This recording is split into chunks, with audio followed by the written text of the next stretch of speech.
শারদীয় দুর্গাপূজার মহাঅষ্টমী আজ। রাজধানী সহ সারা দেশে ভক্ত ও পূজারীরা উৎসব মুখর পরিবেশে পূজা অর্চনার মাধ্যমে উদযাপন করছেন সনাতন ধর্মাবলম্বীদের অন্যতম প্রধান ধর্মীয় উৎসব দুর্গাপূজা। বান্ডেল থাকলে প্রতি সেনমানিতে টাকা বাঁচবে। বিকাশ সেনমানি বান্ডেল কিনে জিতুন প্রতি লেনদেনে।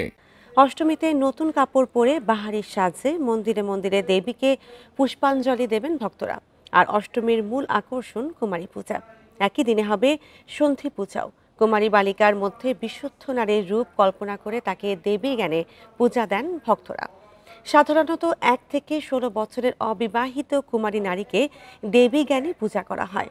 এর আগে সোমবার মহাসপ্তমীতে পূজা মণ্ডপগুলোতে দিনভর ভিড় করেন পূজারীরা। ভক্তরা মন্ত্র উচ্চারণে পূজার প্রথম অঞ্জলি দেন দেবীর পায়ে। শান্তিময় বিশ্বের জন্য প্রার্থনা করেন ভক্তরা।